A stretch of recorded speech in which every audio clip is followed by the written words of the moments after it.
Hello friends, நான் உங்கள் கவி பேசுகிறேன். இன்றைக்கி நம்ம இந்த வீடியோவில் எதை பற்றி பார்க்க போகிறோம்னா கிரிவலம்.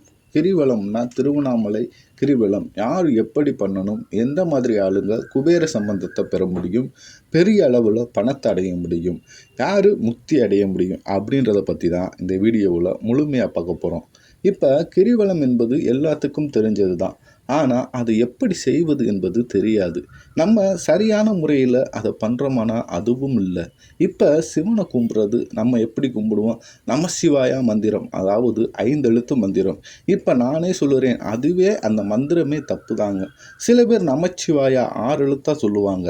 அப்படின்னா நமசிவாயா என்று சொல்லலாமா? அதுவும் தப்பு தாங்க. நமசிவைய அந்த மந்திரத்தை சொல்ல வேண்டியது தான் தாற்பயம். ஆனால் இந்த விஷயமே தெரியாமல் தான் நம்ம கோவிலில் போய் நமசிவாயா என்று சொல்லி கும்பிட்டுக்கிட்டு இருக்கோம். இப்போ இந்த சின்ன வா எப்படி பெரிய வாவா மாறியதுன்னா, இந்த பாட்டு பாடுறவங்க அந்த மியூசிக்கு ஏற்ற மாதிரி மாற்றிட்டாங்க. அதை போல தான் நம்மளும் சொல்லிகிட்டே இருக்கோம். ஆனால் இனி கோவிலுக்கு போய் சிவனை வழிபடும்போது நமசிவாய என்று சொல்லி வழிபடுங்க. இந்த திருவண்ணாமலை கிரிவலம் ஒவ்வொரு நாளும் போனால் ஒவ்வொரு பலன் என்று சொல்லிக்கிட்டு இருக்காங்க. ஆனால் உண்மையிலே அப்படி இருக்கா அப்படின்னா அதுலேயும் ஒரு விஷயமே இல்லைங்க. கிரிவலம் போகிறதே நான் பௌர்ணமி அல்லது சித்ரா பௌர்ணமி அன்னைக்கு தான் போவேன் என்று பல பேர் சொல்லுவாங்க. ஆனால் அதுவே தவறு. அது எதனால் தவறு என்று பார்த்தீங்கன்னா, சிவன் இப்போ நீங்கள் சில பேரை பார்த்தீங்கன்னா, கிரிவலம் என்பது நிறைய சிவன் கோயிலில் பிரதோஷம் அன்னைக்கு கூட்டம் நிறையவே இருக்கும். இது பிரதோஷம் ஸ்பெஷல் டே அன்னைக்கு. அது தவிர பிரதோஷம் முந்தின நாளோ அல்லது அதற்கு அடுத்த நாளோ பார்த்தீங்கன்னா, அந்த கோவிலில் அர்ச்சகரையும் சேர்த்து 4 பேரோ 5 பேரோ தான் இருப்பாங்க. அதுவே பிரதோஷம் என்று வந்துட்டால் நிற்க கூட இடம் இருக்காது.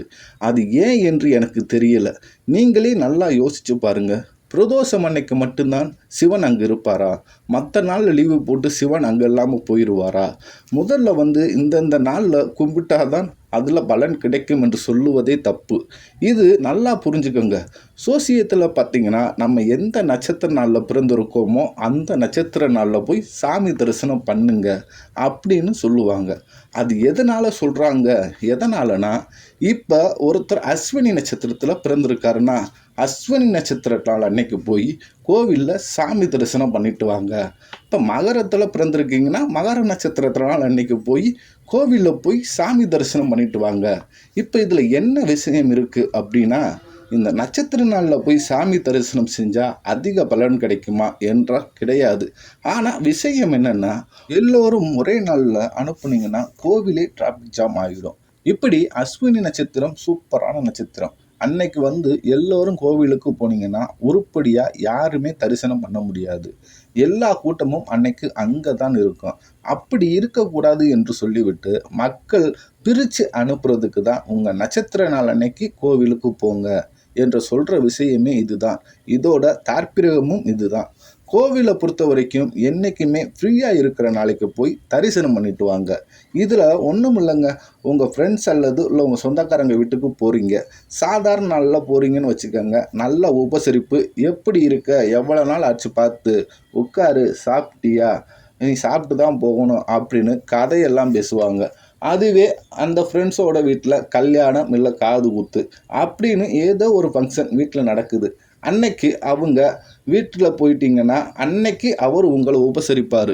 மாடியில் சாப்பாடு போடுறாங்க, போய் சாப்பிடுப்பா அப்படின்னு சொல்லுவார். ஆனால் உங்களை தனிப்பட்ட முறையில் உபசரிப்பாரா அப்படின்னு பார்த்தீங்கன்னா கிடையாது. ஏன்னா அவருக்கு 1000 வேலை இருக்கு. அந்த 1000 வேலையில் உங்களை தனிப்பட்ட முறையில் கவனிப்பது என்பது சிரமம்தான். நீங்கள் கோவிலுக்கு ஃப்ரீயான டேலே நீங்கள் கோவிலுக்கு போகிறது ரொம்ப நல்லது. நீங்கள் இந்த ஸ்பெஷல் டே அன்னைக்கு தான் இந்த கோவிலுக்கு போகணும் அப்படின்னு இந்த கோவில் மட்டும் இல்லை, எந்த கோவிலுக்குமே அன்னைக்கு நீங்கள் போக வேணாம். அதாவது இந்த பரிகாரம் இந்த நாளில் தான் செய்யணும், இந்த கோவிலுக்கு அன்னைக்கு தான் போகணும் அப்படின்ற பட்சத்தில் அதை தவிர்த்து மற்ற கோவில்களுக்கு ஸ்பெஷல் டே அன்னைக்கு போகிறத தவிர்த்துருங்க. இந்த கிரிவலம் உட்பட கிரிவலம் இந்த பௌர்ணமி அன்னைக்கு தான் போகணும், இல்லை இந்த சித்ரா பௌர்ணமி அன்னைக்கு தான் போகணும் இல்லைங்க. வருஷத்தில் 365 நாளும் கிரிவலம் போகலாம். சரிங்களா? வாழ்க்கையில் ஜீரோவில் இருக்கவனை மேலே கொண்டு போகிற அளவுக்கு ஒரு கிரிவலம் இருக்குது. அதுவும் நான் சொல்கிறபடி நீங்கள் பண்ணினீங்கன்னா இன்னொரு கிரிவலம் நீங்கள் வாழ்க்கை சீராக போய்கிட்டு இருக்கு, இதே மாதிரியே நீங்கள் வாழ்க்கையை சீராகவே கொண்டு போகணுன்றது கிரிவலம் இருக்குது. இப்படி 2 கிரிவலம் இருக்குது. ஆனால் 2மே ஒரே இடத்துல தான் இருக்குது. ஆனால் போகிற விஷயம் வேறு. ஆனால் இதில் தான் விஷயமே இருக்குது. எப்படின்னா, கிரிவலம் என்றால் என்ன? கிரிவலம் என்பது கிட்டத்தட்ட நம்ம எல்லாரும் போயிட்டு வந்துக்கிட்டு இருந்திருப்போம். கிரிவலத்தில் முதன்மையானது அஷ்டலிங்கம். 8 லிங்கத்தில் இந்திரலிங்கத்தில் ஆரம்பித்து ஈசானி லிங்கம் வரைக்கும் இந்த 8 லிங்கம்.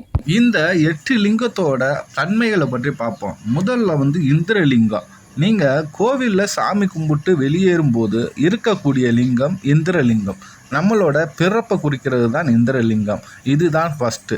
இரண்டாவது அக்னிலிங்கம். அக்னிலிங்கம் என்பது பார்த்திங்கன்னா நம்மளோட கர்ம வினைகள். நம்ம நல்லது செஞ்சுருப்போம், தீயதும் செஞ்சுருப்போம். அந்த கர்ம வினைகளை அழிக்கிறதுக்கு உண்டான லிங்கம் எதுனா அது அக்னிலிங்கம். கர்மாவை அழிக்கக்கூடிய முக்கியமான லிங்கம் இந்த அக்னிலிங்கம். மூன்றாவது யமலிங்கம். யமன்டா நம்ம எல்லாருக்கும் தெரிஞ்சவர் தான், உயிரை எடுக்கக்கூடியவர். என்ன விஷயம்னா, நம்மளோட ஆன்மாவுக்கு மரணம் இல்லை, ஆனால் இந்த உடலுக்கு மரணம் உண்டு என்பதை உணர்த்தக்கூடியவர் தான் இந்த யமலிங்கம். எவ்வளவு நம்ம வாழ்க்கையில் நல்லது பண்ணாலும் சரி, கெட்டது பண்ணாலும் சரி, என்ன ஆடினாலும் சரி, ஒரு நாள் இல்லை ஒரு நாள் இந்த விஷயம் முடிய போகுது, நம்ம உடல் நம்மக்கிட்ட இருக்காது அப்படின்றத உணர்த்தக்கூடியது இந்த யமலிங்கம். நான்காவது பார்த்தீங்கன்னா நிருதலிங்கம். புத்திர பாக்கியத்தை கொடுக்கக்கூடியது நிருதலிங்கம். நிறைய நபர்களுக்கு புத்திர பாக்கியம் இல்லாமல் கோவிலாக சுற்றிக்கிட்டு இருப்பாங்க.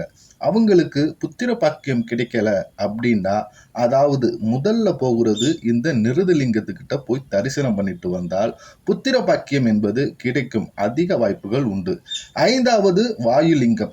நம்ம உடம்புல காற்று சார்ந்த விஷயங்கள், அதாவது வாயு சார்ந்த பிரச்சனைகள் எதுவாக இருந்தாலும் சரி, வயிறு சார்ந்த உபாதைகள் அனைத்தும் சரியாகும் இந்த வாயுலிங்கத்தை தரிசனம் செய்து வந்தால்.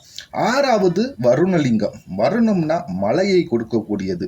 நம்ம இந்த பூலோகத்தை முதல்ல எப்படி ஜீவன் உருவானதுன்னா இந்த மலையில இருந்து தான் ஆரம்பித்தது. எப்படின்னா, நம்ம ஏதாவது சாப்பிடணும்னா காய், கறி, பழம், அரிசி அப்படி ஏதாவது சாப்பிடணும்னா என்ன வேணும்? முதல்ல மழை வேணும். மழை வந்தாதான் தண்ணீர் வரும். அப்புறம் செடி களை ஏதாவது முளைக்கும்.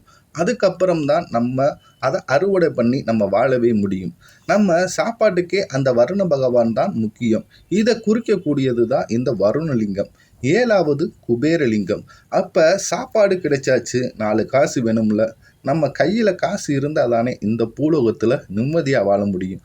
அப்போ எந்த தொழில் பண்ணாலும் அதில் நல்ல லாபம் கிடைப்பதற்கு இந்த குபேரலிங்கத்தை தரிசனம் பண்ணி வரணும். எட்டாவது ஈசானிய லிங்கம். இது என்னன்னா, வாழ்க்கையில் எல்லாமே முடிய போகுது. உங்கள் வாழ்க்கையில் நீங்கள் பிறந்து வாழ்ந்து எல்லாத்தையும் அனுபவிச்சிட்டீங்க. அப்புறம் நம்ம எல்லோரும் இறுதி காலகட்டத்தை பார்த்து எதிர்நோக்கி இருப்போம். நம்ம உடம்புல சக்தி இல்லை, மனசில் ஒரு பிடிப்பு இல்லை, எதுலேயும் ஒரு நாட்டம் இல்லாமல் எல்லாத்துலேயும் ஜீரோவுக்கு வந்தாச்சு. ஜீரோனா வாழ்க்கையே முடிய போகுதுன்னு அர்த்தம்.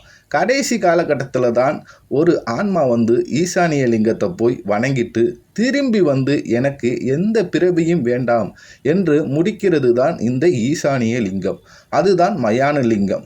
இதுதான் அஷ்டலிங்கம். இந்த அஷ்டலிங்கத்தில் ஒவ்வொரு லிங்கத்துக்கும் தனித்தன்மையான பலன்கள் உண்டு. அது மட்டும் இல்லாமல் அஷ்ட திக் திசைகளுக்கும் இந்த அஷ்டலிங்கத்திற்கும் ஒரு தொடர்பு உண்டு.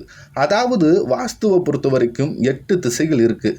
என்னங்க 8 திசைகள் என்று சொல்கிறீங்க?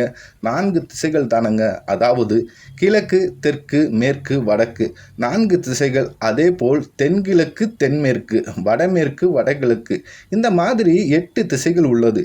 இந்த 8 திசைகளையும் குறிக்கக்கூடியது தான் இந்த 8 லிங்கம்.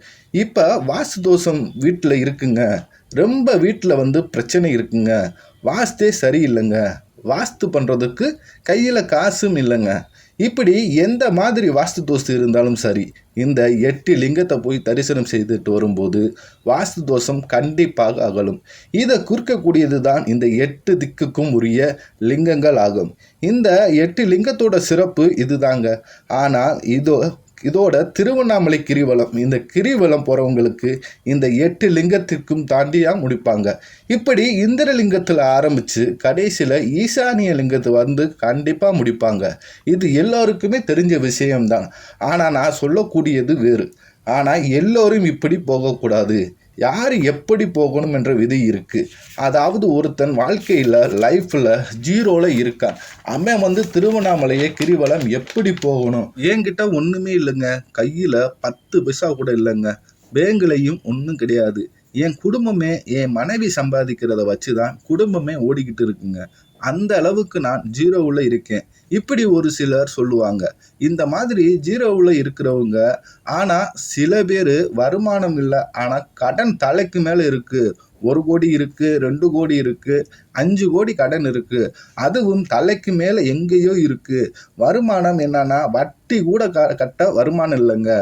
நான் இப்ப உயிரோட வாழ்றதா இல்ல போய் சேர்ந்துடலாமா அப்படின்ற அளவுக்கு யோசிச்சுட்டு இருக்கேன் அப்படின்னு சொல்லுவாங்க. இந்த மாதிரி ஜீரோ அளவுல இருக்கவங்க வாழ்றதே வேஸ்ட்டுடா அப்படின்ற அளவுக்கு ஒருத்தர் இருக்காங்க அப்படின்னா, எப்படி இந்த திருவண்ணாமலை கிரிவலம் போகணும் அப்படின்னா, ஈசானிய லிங்கத்திலிருந்து தான் அவங்க ஆரம்பிக்கணும். அது நல்லா புரிஞ்சுக்கங்க. ஏன்னா ஈசானிய லிங்கம்னா என்ன?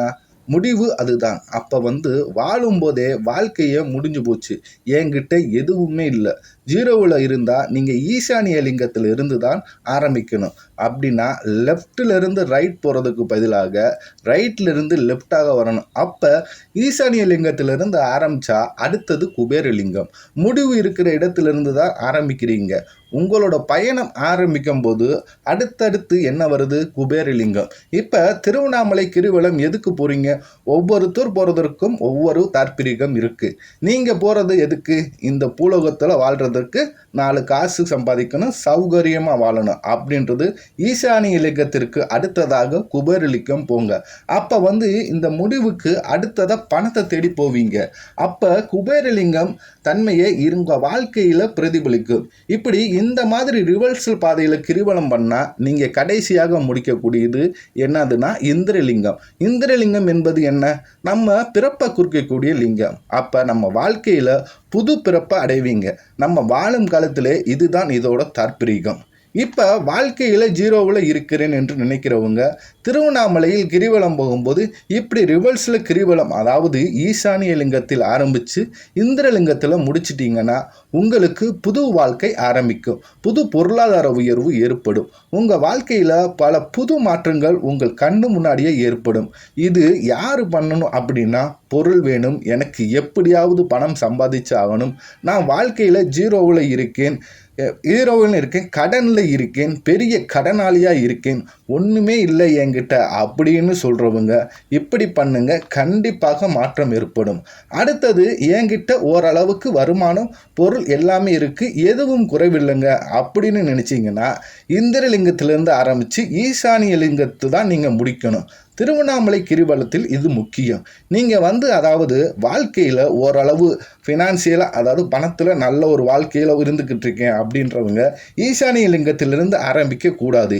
ஏன்னா நீங்கள் முடிவிலிருந்து, அதாவது ஈசானிய லிங்கத்திலிருந்து நீங்கள் போயிட்டீங்கன்னா உங்கள் வாழ்க்கை அப்படியே ஆப்போசிட்டாக மாறிவிடும்.